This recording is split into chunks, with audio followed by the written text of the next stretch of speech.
Juro a Dios y prometo al pueblo cumplir fielmente la Constitución y las leyes de Colombia.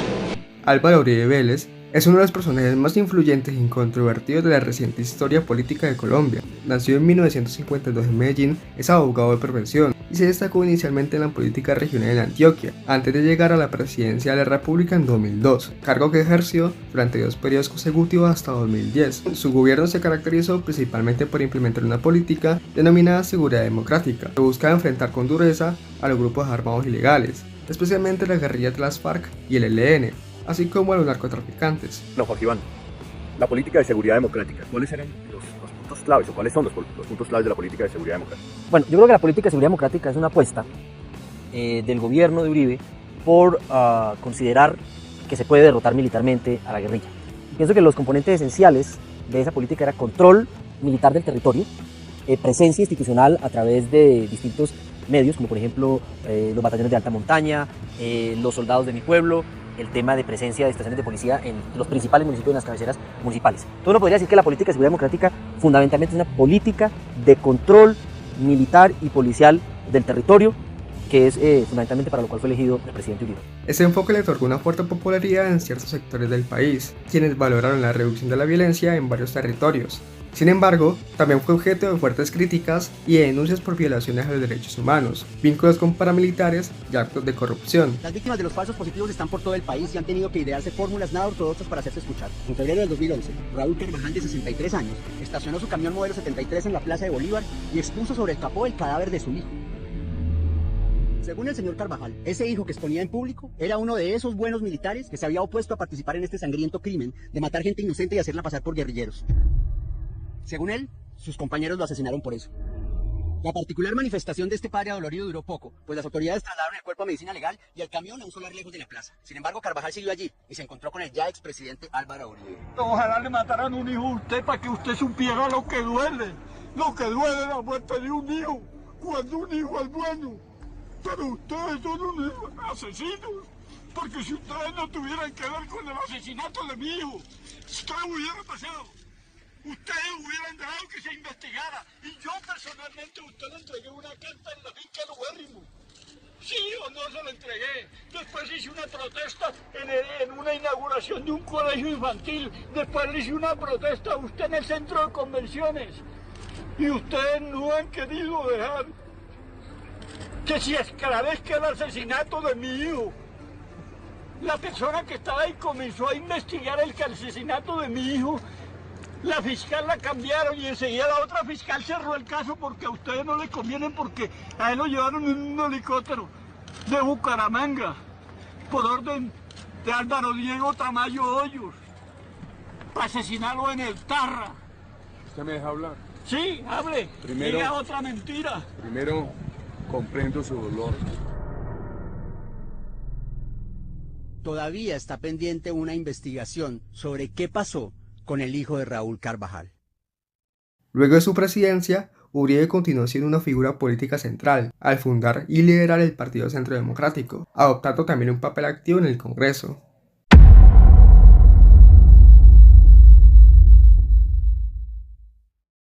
El proceso judicial que culminó con la condena de Álvaro Uribe Vélez marca un antes y un después en la historia política y judicial del país. Nunca antes un expresidente colombiano había sido declarado culpable en un juicio penal. El 1 de agosto de 2025, una jueza del Juzgado 44 de Bogotá, Sandra Liliana Heredia, tras más de 10 años de investigación y litigios, se conoció la sentencia que impone una dura sanción legal y que ha generado un intenso debate nacional e internacional. 12 años de prisión domiciliaria por los delitos de fraude procesal y soborno en la actuación penal. Además, se le impuso una inhabilitación política por 8 años y una multa millonaria.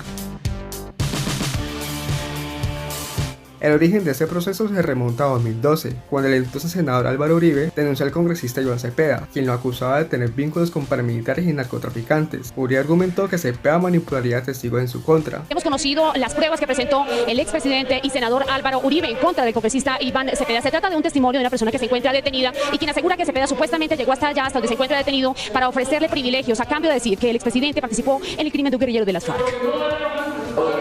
Con la ausencia del senador Álvaro Uribe, quien salió del recinto por espacio de 1 hora y media, rumbo a la Corte Suprema de Justicia, el congresista Iván Cepeda destapó las cartas que durante meses guardó para probar los supuestos vínculos del exmandatario con grupos paramilitares.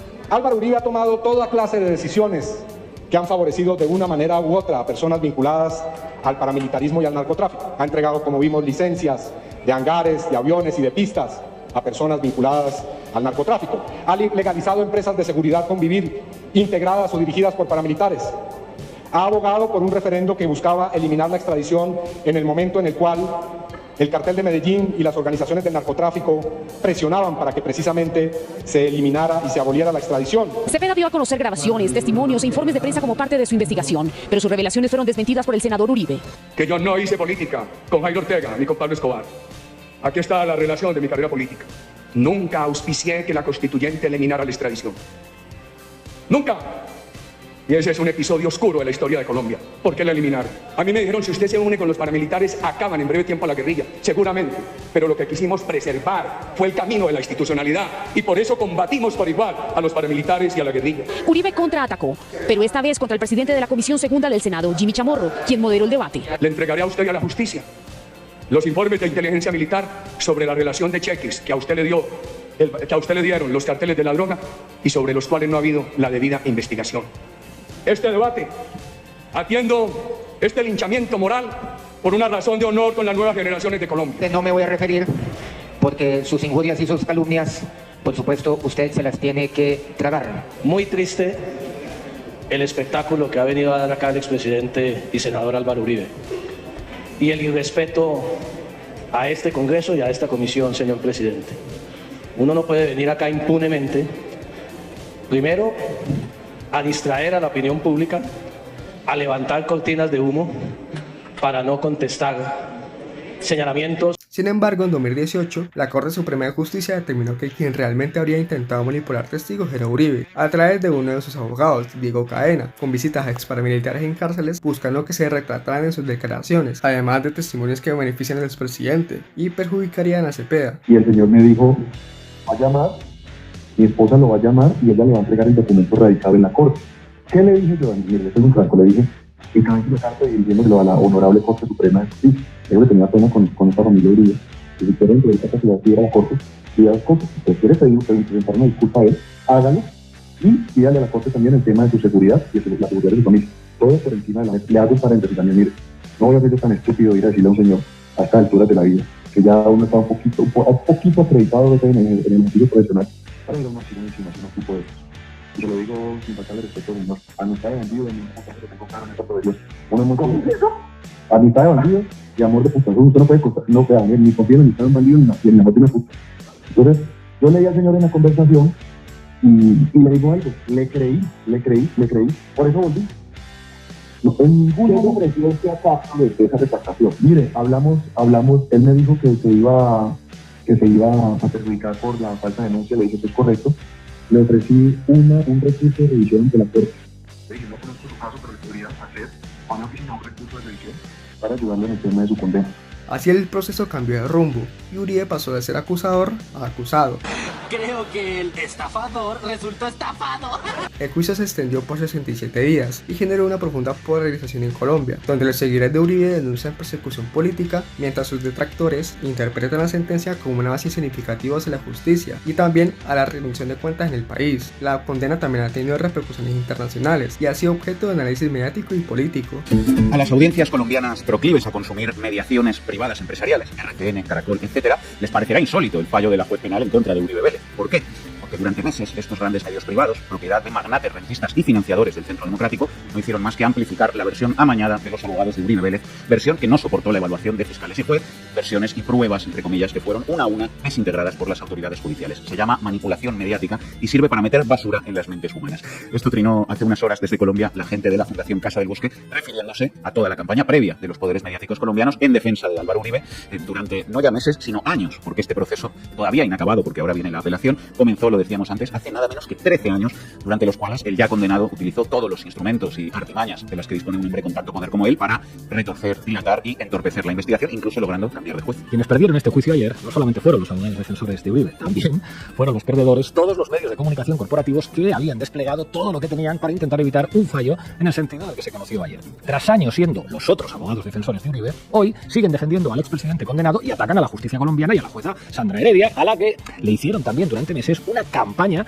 en su contra que ha sido tremenda y llena además de machismo, dicho sea de paso. La narrativa tiene varios elementos. El primero, insistir en que Uribe es inocente, desconociendo así el fallo de la justicia. Segundo elemento, cuestionar, como decíamos, a la justicia y a la propia persona de la jueza. Y el tercer elemento, destacar solamente las reacciones afines y promocionar como expertos jurídicos a los portavoces de la ultraderecha, incluso convocando desde las televisiones a las mini manifestaciones en apoyo a Uribe, mientras se omiten las mucho más numerosas celebraciones en la calle.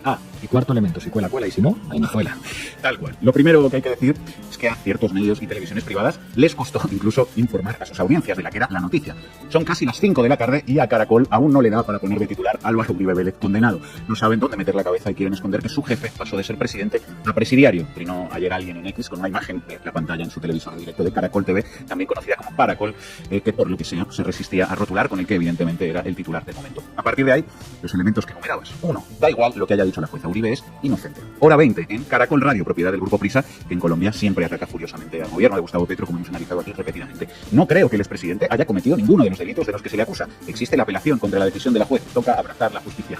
Y el expresidente tendrá la forma de pedir que se revise esa decisión. Paca Zulueta. No creo que el expresidente haya cometido ningún delito. Pues nada, se ve que 10 horas seguidas de exposición de pruebas no son suficientes para la señora Paca Zulueta y para Caracol Radio. Esto no va de lo que usted cree, señora. Esto va de lo que demuestran todas las pruebas materiales que existen contra su amado, querido, adorado Álvaro Uribe. Nada. La condena se fundamentó en un conjunto de pruebas sólidas exhaustivamente analizadas durante un proceso que duró varios años, y entre las evidencias principales se encuentran más de 27.000 horas de grabaciones telefónicas y de audio, en las que se documentan conversaciones relacionadas con la manipulación de testigos y la intención de influir indebidamente en declaraciones judiciales. En complemento, un informe técnico de más de 1000 páginas recopiló el análisis detallado de llamadas, correos electrónicos, chats, documentos digitales y otras evidencias con expertos en información forense que verificaron la autenticidad de la información y también aseguraron la cadena de custodia, descartando manipulaciones durante la investigación.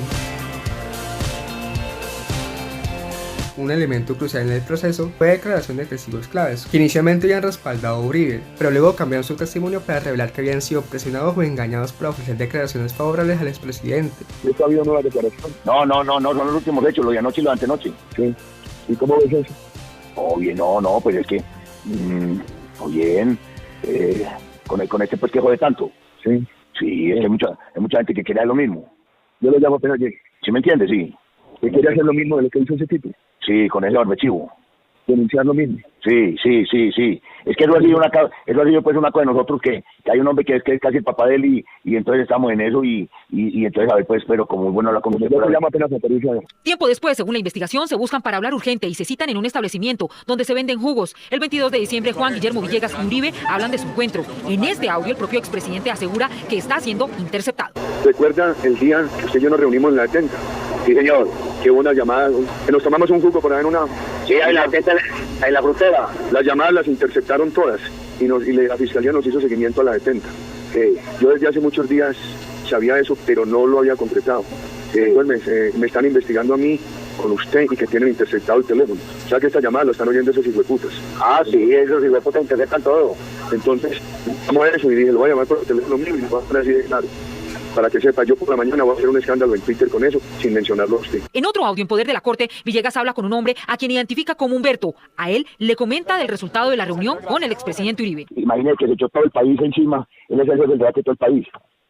Digo, puta, bueno, me llamó y me dijo, hombre, a Humberto muchas saludes, todas esas cosas, y que y que terminar la labor, y que si esos muchachos están tan entusiasmados, entonces, no, ya lo que hablamos anoche, que tal, muchas gracias, hombre, muy bien, mi señor.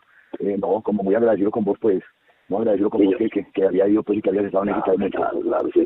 Hermano, quería apoyarlo a él, una mano. Sí, hermano, que muy bien, pues, el besito muy bueno. Voy a tratar de echar adelante el hombre. A ver, ¿qué más corre? ¿Y quién sería Humberto? Para la corte se trataría de Humberto Gómez, un misterioso hombre que ha visitado reiteradamente varias cárceles del país, en especial La Paz de Itagüí. Los investigadores indagan si estas visitas están relacionadas con la búsqueda de ayuda para el expresidente Álvaro Uribe Vélez. Los audios donde se escucha al expresidente Álvaro Uribe son muchísimos. Noticias Caracol tuvo acceso a otra conversación con el alcalde de Amagá, Wilser Molina, de quien la Corte Suprema dice que estaría haciendo averiguaciones sobre algunos testigos en cárceles que hablarían a favor del expresidente y que desmienten la vinculación de Uribe con el paramilitarismo. Él es Wilser Molina, alcalde de Amagá. En la investigación que adelanta la Corte Suprema por el tema de falsos testigos que terminó absolviendo al senador Iván Cepeda y en un vuelco mostrando indicios contra el expresidente Álvaro Uribe, aparece en una interceptación a su teléfono, donde según la investigación llama la atención de las gestiones y averiguaciones de testigos a favor del expresidente. Pero me preocupa que Ancol diga que usted hizo un montaje contra Cepeda y que yo le estoy pagando con el aval. ¿Cómo le parece? Sí, claro, y sacaron eso en Ancol. Y aquí entonces sacaron un pasquín 3 días antes, el mismo día de las elecciones, hasta también lo repartieron. ¿Por qué tienen que relacionarlo a usted con el tema de esas pruebas? De las pruebas de... ¿Contra Cepeda? ¿Alguien dijo que el investigador lo mencionó a usted o qué? Lo que pasa es que, presidente, como yo no sé cómo tuvieron todos esos elementos y aparezco yo ahí, donde dice que me dan la firma, o sea, cuando yo le autorizo al investigador elaborar los audios o recoger la prueba. ¿En qué cárcel están esos dos testigos? Están en La Dorada. El señor Gabriel Castañeda sí está en la cárcel de La Paz en Itagüí, pero el señor Ramiro Henao, alias Simón, que es el testigo que ha sido más fuerte contra Iván Cepeda, y el señor Alvíez Durango, alias René, también se los llevaron para La Dorada castigado. Ellos tienen el celdas de castigo, ellos a través de los abogados que ellos tienen me han dicho, doctor, ¿cómo le parece que por decir la verdad nos está castigando a nuestros clientes? Eso sí hay que pedir ya una intervención de la Procuraduría. Sí. También parece muy grave eso. En otro audio, el alcalde de Amagá muestra al expresidente su preocupación por la aparición de otro testigo que lo relaciona a él con las autodefensas. Muy bien, presidente, por acá, para unos grados. Yo no sé cómo va su cosa bien. ¿Cómo le parece pues que en la noticia de ayer ya están todos los medios? Si otro testigo dijo y acusa a mi hermano Santiago Armuilo de Laro, que entonces compulsan copias. Y es la hora que yo no sé nada que han dicho los testigos, ni quiénes son, ni nada. No, pero los testigos, es que los únicos testigos de Laro, no puede ser, porque los testigos que inclusive fueron el señor Luis Arnulfo Tuberquia y León Alberto Henao Miranda, alias Pilatos, manifestaron antes que en el aro ese Villalba y ese señor nunca estuvo. O sea, declararon desmintiendo a don Berna, por encima de don Berna, porque yo creo que... no una preguntadita, ¿quién es este nuevo testigo al que se refirieron ayer? Estos testimonios, junto con las pruebas documentales oficiales como registros, correos y conversaciones relevantes, demostraron la existencia de un plan coordinado para falsear testimonios en favor de Uribe, particularmente en un caso contra el senador Iván Cepeda, a quien Uribe había acusado falsamente de buscar testigos falsos. En nuestra historia republicana, la justicia había dejado de tener en su esfera a personajes que se consideraban intocables, inmunes. Bueno, hoy ya no lo son. Comenzando por uno de los más poderosos en este siglo, que ha sido el expresidente Álvaro Uribe. La magistrada concluyó que Uribe y su abogado intentaron sobornar a testigos encarcelados, ofreciendo beneficios a cambio de testimonios falsos que favorecían al exmandatario y perjudicaran a Cepeda. Una de las pruebas más relevantes en el proceso Uribe es el video grabado por el testigo Monsalve en su celda con un reloj cámara cuando otro interno intentaba convencerlo de declarar a favor del expresidente. Carlos Cárdenas. Mónica, Monsalve grabó a su compañero de celda, Enrique Pardo Hash, con permiso de la Corte. Y lo que quedó registrado en el video es contundente. El exparamilitar del Movimiento de Autodefensas, Juan Guillermo Monsalve, hijo del mayordomo de la hacienda Guacharacas que le perteneció a la familia Uribe Vélez, es uno de los testigos principales contra el expresidente Álvaro Uribe y su hermano Santiago en el caso de la conformación del grupo paramilitar Los 12 Apóstoles en los años 90. Monsalve ha enviado comunicaciones a la Corte Suprema sobre el intento del abogado Cadena de convencerlo de cambiar su versión contra Uribe y de acusar al senador Iván Cepeda de intentar manipularlo. Advirtiéndoles antes a los investigadores de la Corte, Monsalve grabó con un reloj cámara a un vecino de prisión de La Picota, Enrique Pardo Hash, cuando intentaba convencerlo de torcer su testimonio a favor del expresidente. Esa grabación es hoy parte importante del proceso que llevó a la sala de instrucción a tener detención domiciliaria para el senador. Entonces lo que yo le quería decir es que usted no tiene que hacer es pasarse al lado del suyo, que si no lo va a tener en cuenta después cuando está pidiendo a los la izquierda va para abajo como un pao, mano. La izquierda, el pobre le queda echarle en la olla. Porque ni usted Otro de los abogados del expresidente, Jaime Lombana, también fue grabado en video cuando se reunió en la sala de visitas de La Picota con Pardo Hash. Y al mismo tiempo, el abogado Diego Cadena hablaba en otra mesa con el testigo Juan Monsalve, por lo que los contactos con este están plenamente demostrados. El tipo se le dice de la pista. No va a empezar. ¿Por qué? ¿Por qué? Porque los magistrados también me nadie la pone algo de primera identidad. Dios. Señor Pardo, porque usted dice que Uribe es Dios.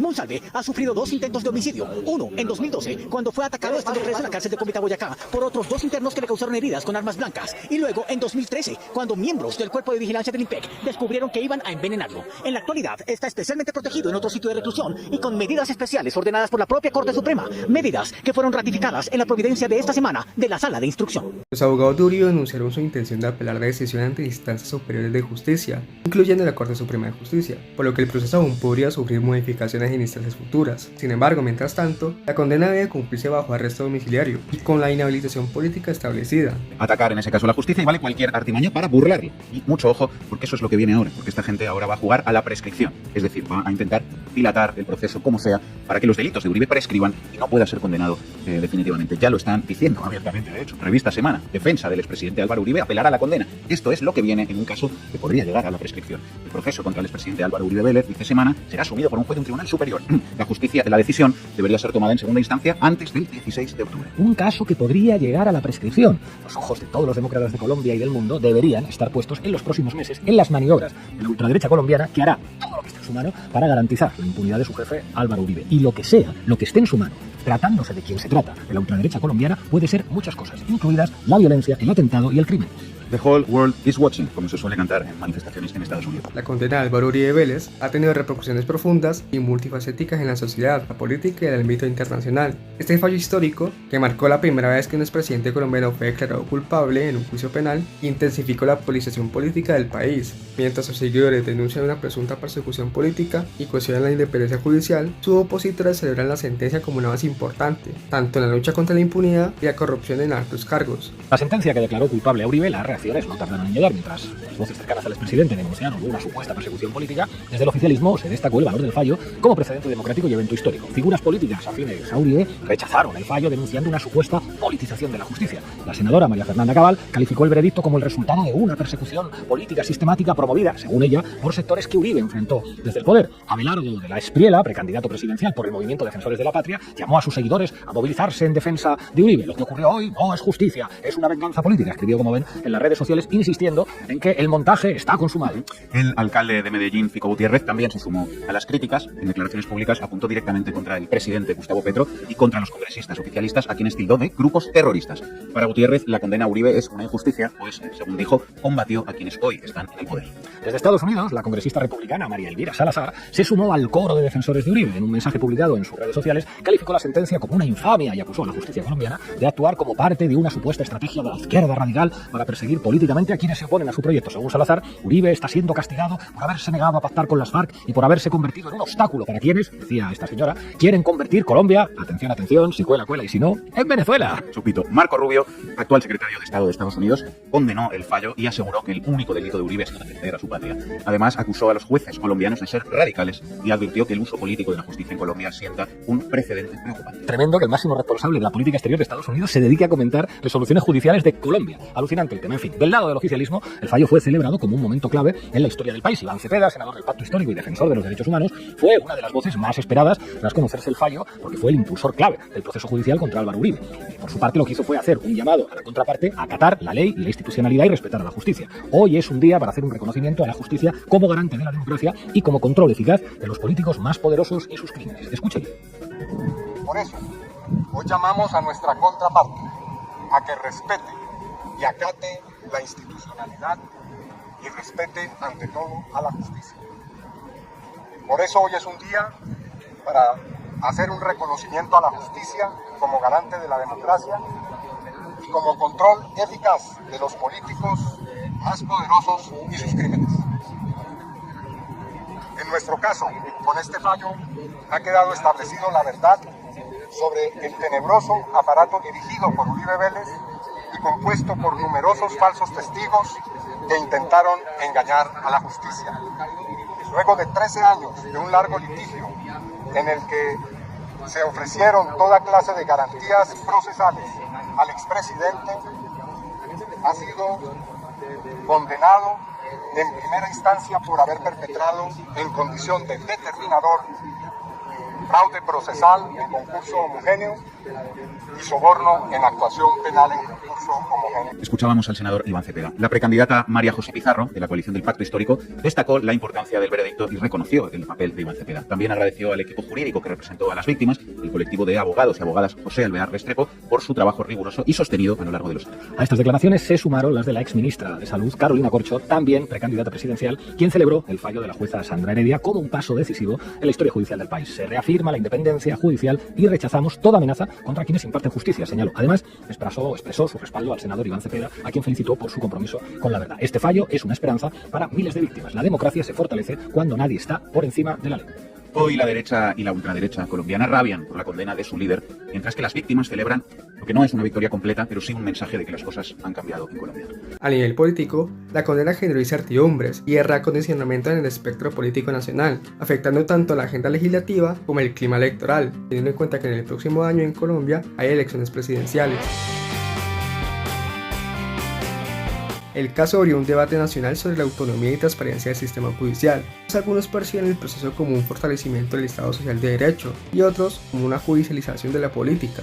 En el plano social, la sentencia provocó movilizaciones y protestas tanto de apoyo como de rechazo, evidenciando la profunda división en la opinión pública. En el ámbito internacional, el caso fue seguido con atención por organismos y medios extranjeros, que lo consideraron un precedente en América Latina sobre rendición de cuentas y la posibilidad de llevar ante la justicia incluso a protagonistas políticos poderosos. Colombia presenció, continuaba el mundo, un juicio detestable de politización de la justicia, de un afán inmenso de destruir la verdadera historia del presidente que rescató el país de ser un estado fallido. Me dice a El Mundo, una vez más, la senadora y precandidata presidencial del Centro Democrático, María Fernanda Cabal. La izquierda creyó que llevando al paredón a Uribe iba a ganar con su mentira, pero esta jugada le salió mal. Uribe será nuevamente quien ponga presidente, dice María Fernanda Cabal. Habría que recordarle a esta señora y al diario El Mundo que aunque les pese, en Colombia al presidente de momento lo pone el pueblo, votando en las urnas no Álvaro Uribe, ni ningún oligarca, ni banquero, ni dueño de una televisión, y que a Uribe lo ha condenado la justicia, no la izquierda. Porque, lo que dicen, ya veis lo que es, que aquí a la justicia hay que respetarla y defenderla, que esta gente siempre se le llena la boca hablando de la justicia, las instituciones y no sé qué. Hay que hacerlo hasta que esa misma justicia sirva para condenar a uno de los suyos, el más importante de los suyos. Entonces, ahí sí, la justicia está politizada y se puede impugnar, atacar o ridiculizar. La democracia solo les vale a estos señores cuando ganan ellos, y la justicia solo les vale cuando actúa a su favor. Cuando no, leña al mono. Vicky Dávila. Hoy el expresidente Álvaro Uribe fue condenado en primera instancia. Esta es la materialización de una venganza criminal contra quien enfrentó el terrorismo y el narcotráfico. Primero le dispararon a Miguel Uribe, hoy condenan al expresidente. Sin duda se trata de una estrategia de eliminación de millones de colombianos a través de símbolos cuando queda menos de un año para las elecciones presidenciales de 2026. Si perdemos las elecciones, perdemos el país. Las alertas están encendidas. Espero que en las próximas instancias le llegue a Uribe la declaratoria de inocencia. Ya. Así que si condenan a Uribe, esta jueza ya no forma parte de la honorable e independiente justicia colombiana, sino de una venganza criminal y de una estrategia de eliminación de millones de colombianos. Lo que sí fue una estrategia de eliminación de colombianos fue el paramilitarismo y los miles de falsos positivos que aparecieron bajo el gobierno de este tipo. Dicho sea de paso, escuchamos a Vicky Dávila. Hoy Álvaro Uribe Vélez fue condenado en primera instancia. Esta es la materialización de una venganza criminal contra quien enfrentó el terrorismo y el narcotráfico en Colombia. Primero, le dispararon a Miguel Uribe. Hoy condenan al expresidente. Sin duda se trata de una estrategia de eliminación de millones de colombianos a través de símbolos. Nadie podrá borrar lo que Uribe ha hecho por Colombia. Yo sí creo en la justicia. Yo la respeto, pero esa justicia no puede impartirla a quien es radical. La ideología, el sesgo y el revanchismo no pueden dictar sentencias. Eso es persecución disfrazada de legalidad. Bueno, pues creo que queda claro, ¿no? Las figuras y poderes mediáticos de la ultraderecha colombiana se han tirado en tromba contra la justicia y contra la jueza Heredia por condenar a Uribe, ya preparando el terreno desde antes. Si condenan a Álvaro Uribe Vélez, será sin pruebas, decía la revista Semana hace 4 días. Esto es muy curioso, porque quienes hoy dicen todo esto son exactamente los mismos que llevan acusando al presidente Gustavo Petro de atacar a los jueces desde el mismo instante en que Petro asumió la presidencia. Así es. Revista Semana, Petro versus la justicia. Petro agudiza los ataques contra la justicia. El colombiano, Petro vuelve a atacar a la justicia. Ahora apuntó a la Corte Constitucional, confrontación sin tregua. El mandatario atacó al magistrado Jorge Enrique Ibáñez por pedir más pruebas en medio del estudio de la reforma pensional. Habló sin evidencia de un golpe de Estado y dejó al descubierto contradicciones. Pues lo dicho, la justicia, como la democracia, solamente les sirve cuando les favorece. Cuando la gente no les vota a ellos, entonces hay un gobierno ilegítimo al que se puede atacar por todos los medios, incluido el golpismo más indisimulado. Y cuando un juez eventualmente toma alguna decisión que afecta a sus intereses, entonces vale todo contra ese juez. Cuando a Cristina Fernández de Kirchner la condenan sin pruebas, jueces que jugaban al golf con Macri, es la justicia independiente la que actúa. Cuando condenan a Uribe tras 13 años de proceso y todas las artimañas por su parte, con pruebas aplastantes, es una persecución intolerable y hay que atacar a la justicia. ¡Qué cara más dura! La condena de Álvaro Uribe Vélez es una clara muestra de que nadie está por encima de la ley, independientemente de su poder, influencia o oposición. En una sociedad democrática, la justicia debe ser el pilar que garantice la igualdad ante la ley y la rendición de cuentas, no importa quién sea el acusado. Este caso histórico en Colombia reafirma que la ley es un mecanismo para proteger el bien común y que la impunidad no puede prevalecer, ni siquiera para las figuras más prominentes del país. Es un recordatorio contundente de que el respeto por las normas y la justicia es la base para construir sociedades justas y equitativas, donde todos respondan por sus actos y se fortalezca la confianza en las instituciones. La justicia no discrimina y su aplicación firme es esencial para avanzar hacia un futuro donde el Estado social de Derecho se haga una realidad tangible para todos. Temis, la diosa de la justicia, permanece con los ojos vendados no porque ignore, sino porque no prejuzga. Sostiene la balanza con las manos firmes, no para pesar opiniones, sino verdades. Porta la espada, no para castigar con furia, sino para proteger con decisión lo que es justo, lo que es recto y lo que es necesario. Hoy, como es de público conocimiento, tras 475 días de una maratónica lucha contra el reloj, este despacho se dispone a dar paso a uno de los momentos más significativos de su historia judicial reciente. Está por conocerse el sentido del fallo en el proceso penal que se sigue contra el ciudadano Álvaro Uribe Vélez por los delitos de soborno en actuación penal, fraude procesal y soborno. Sabemos que los ojos del país y de muchas partes del mundo están puestos sobre esta sala. Sabemos que este juicio ha despertado pasiones, dividido opiniones y movilizado emociones. Pero también sabemos algo más importante.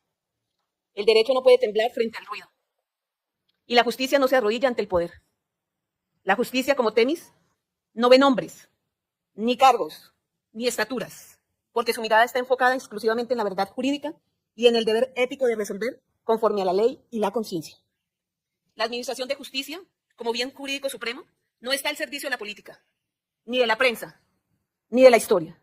Está al servicio del pueblo colombiano, que merece, exige una justicia imparcial, transparente, libre de prejuicios, firme frente a la presión y diligente.